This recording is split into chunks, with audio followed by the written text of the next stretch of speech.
So this is the update on the whole house flood situation. The floors are not wet at this point in here. It's still kind of humid.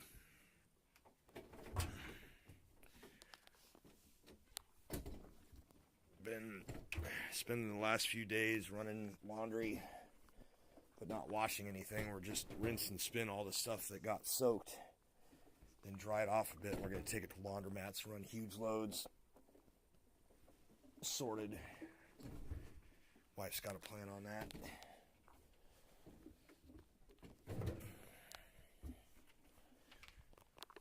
There's a couple of moist spots on the floor in the girls' rooms yet.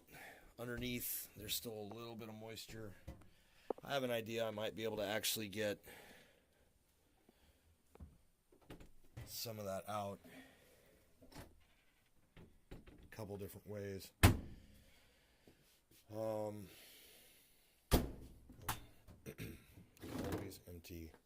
Always empty the lint trap. When I was a kid, we had a clogged lint trap that had been so overfilled it got up into the duct.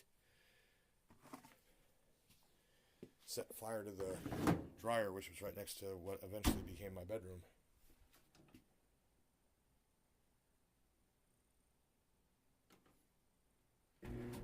Always clean the lint trap. Some nasty shit off the floor, got into everything.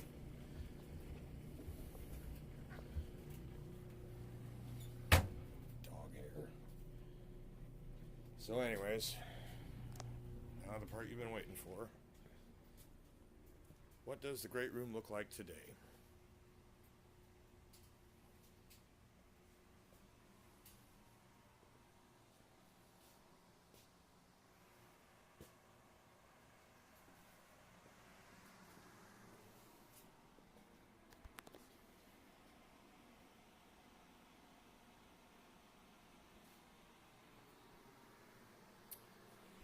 Got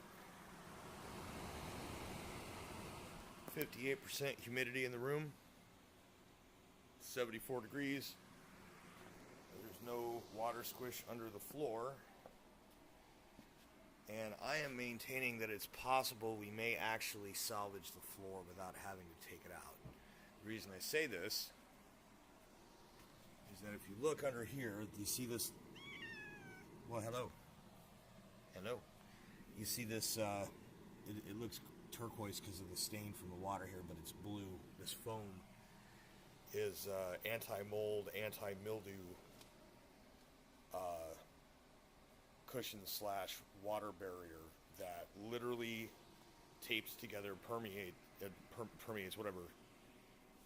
It is underneath literally all the laminate everywhere that I put down.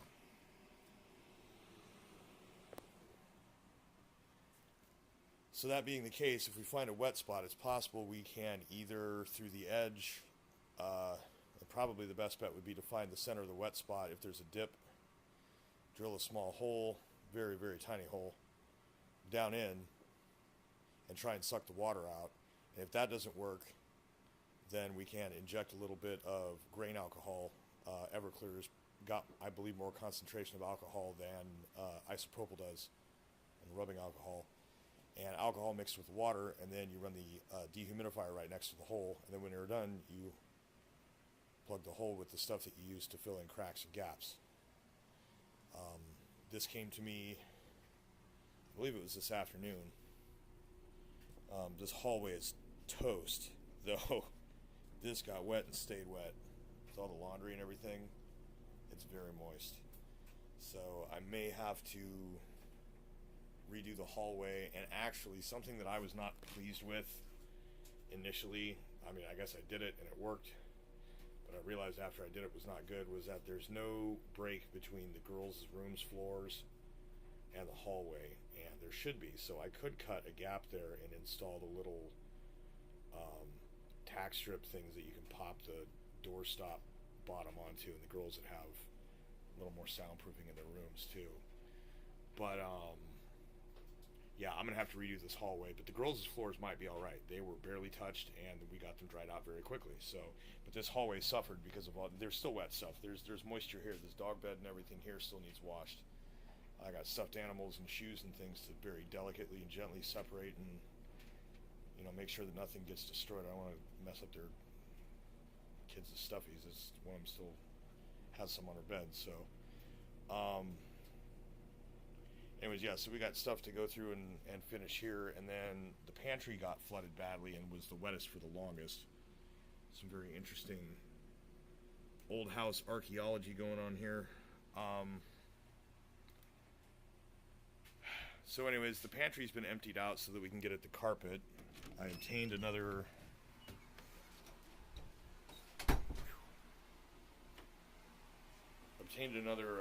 dehumidifier. These things are freaking expensive. And basically, you can see here in the corner around the foot of where there's a ton of water stain there, that's a long-standing thing, I think. But the dirt-looking stuff around it is where carpenter ants have dug their way in through the foundation. That's actually concrete dust that the ants have chewed through and stacked out. So I believe that's actually the main ingress of the ants into the house, and everything else was about, like I plugged some foam under there or something. I think maybe you can still see from the other side. I don't know where. Oh, it might be behind this actually. And then there was some here too. So the first place that I felt the floor get damp in here was actually right here. And this carpet's still kind of wet. It's going to have to come out, but we've got to discombobulate the shelf from the wall or something to be able to get the carpet out in one piece more easily.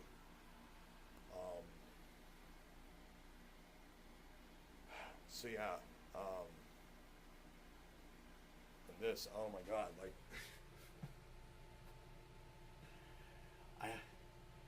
I didn't do that. I don't even know if my parents did that. I don't know. Was it like that? Like, there's two different outlets here that look like they've had. But most importantly, many things survived the flood.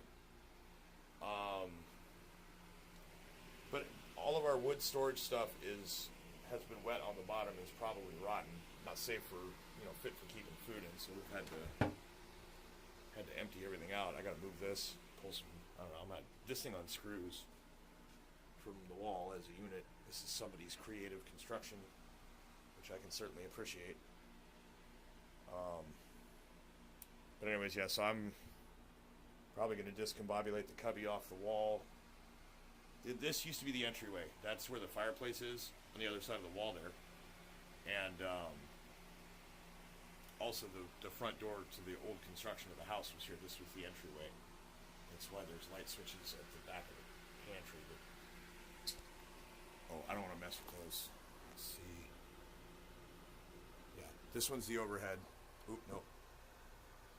This one is. And the other one is the other one is the entire front room's lights and electricity. The whole front section runs through one of those switches, which is the goofiest damn thing ever. And I feel like it needs to have a breaker instead of a switch.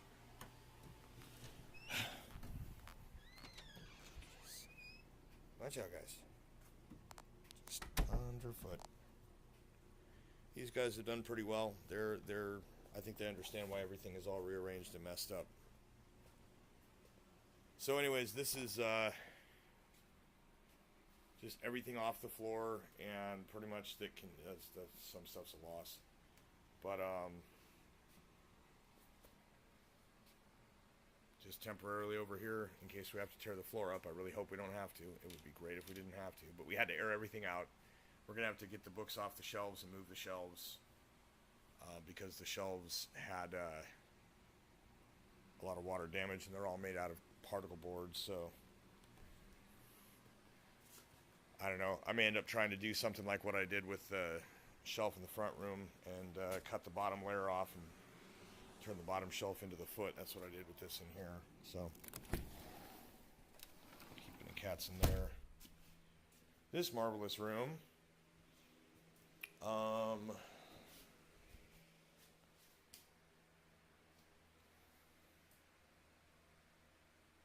It's actually kind of pretty well dried out. There's a little bit of seepage here, but I think it's wet wood and water that's been backed up into there coming out. It's not, it hasn't rained. There's no water to come down. So this is all just seepage coming out from where it's been. Definitely going to have to do probably 2 feet up from the wall all around, include replacing the wood or finding another solution to cover the concrete in basement or whatever it's called.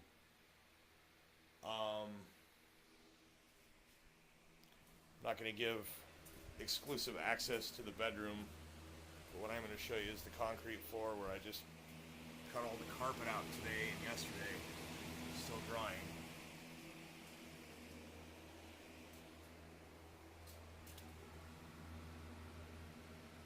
Walking outside and back in to throw carpet out. Got grass in here. This gray silt. It's all going to have to be mopped up and cleaned.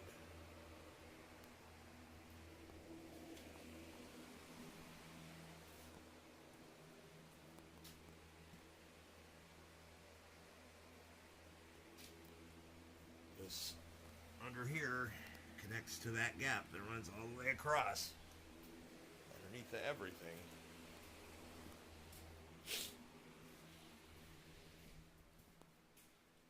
Yes, indeed, this same gap right here.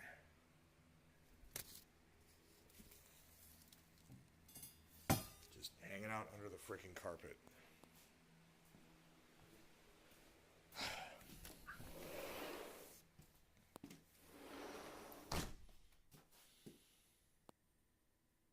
Something out here smells like burning plastic.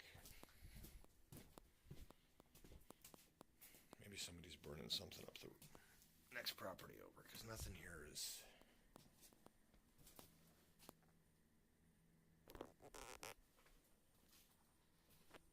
I don't know. We'll look around. I wonder if my neighbors are burning styrofoam or some shit.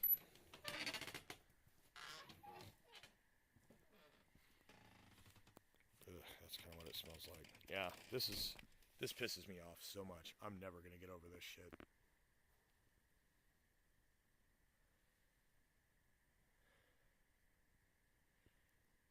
These were childhood books of my wife's. And they're fucked. They are... It's too much to be able to do it. Again, it would require so much alcohol to dry those out.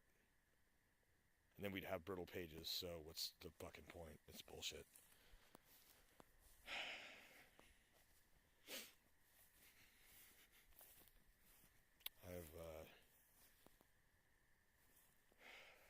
yeah, somebody's burning something fucking stanky out here. Been maintaining the circle of willow. You can see the remains of the possum. I did not sacrifice a possum. There was one that died in the garage a long time ago, and I found the carcass and decided this is fitting. I've trimmed out the basic area of the circle to keep the firing clear of dandelions. Everywhere else, we're going hard. We're letting them go.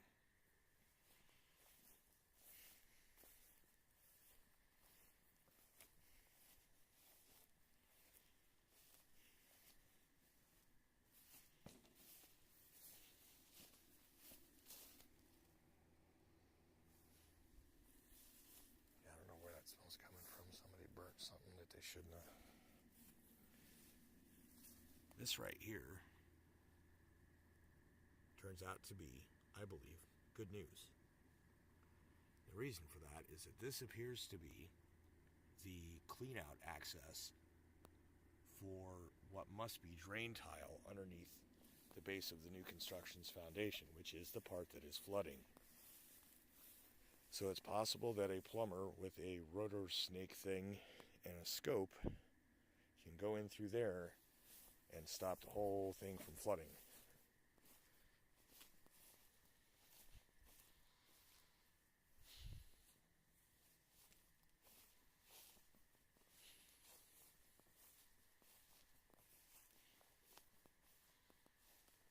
Yeah, nobody appears to have a fire going anywhere, but something smells like burning styrofoam. That's nasty. Don't appreciate that. So, got this tarp up here yet. Looking like we're probably going to do a drain tile about 2 feet out from the foundation and then berm up from the drain tile to the foundation so that all the water drains down to the tile.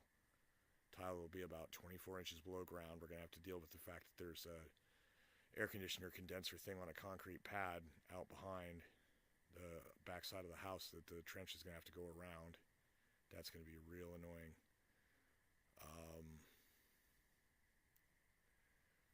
But I think if we get this thing fixed underneath here, that may not be something we need to do immediately, but we might need to re-landscape the lawn a bit.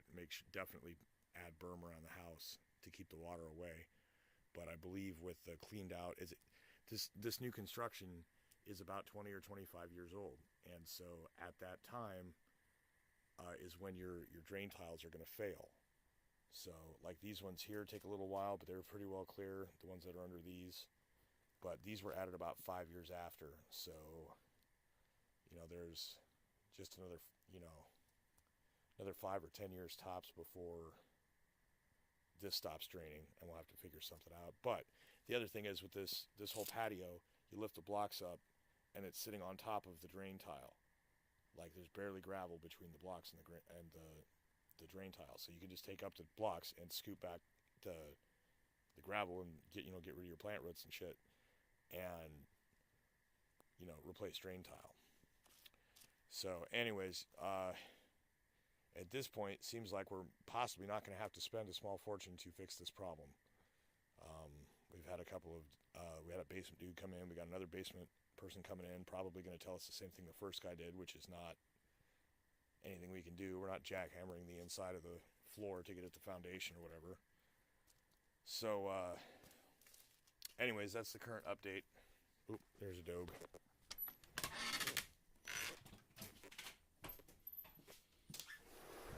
Ah, blah, blah. Hi.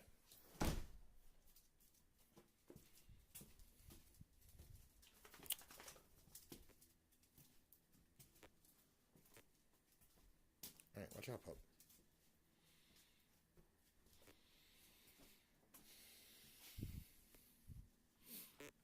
So anyways, yeah, I've not located the source of the plastic burning smell. I'll have to see if it comes back or if I just caught a waft. There was some people down way yonder, about 5-6 miles that way on Flint Bottom Road that had, looked like they had some pallets or something set up to burn, but I don't know, maybe somebody burned some styro in with it, but I don't know. I gotta have to check the girls' rooms to make sure everything's good there, that we're not burning anything there.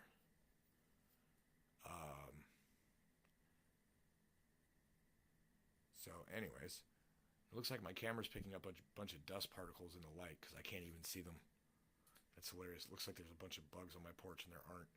So anyways, that's my update. This is really long. And yeah.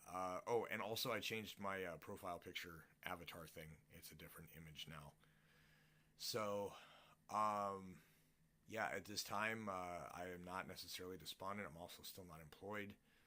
But I think we've got a handle on what we need to do with this, and we'll get through. So that's my update. I hope all is well with everyone else.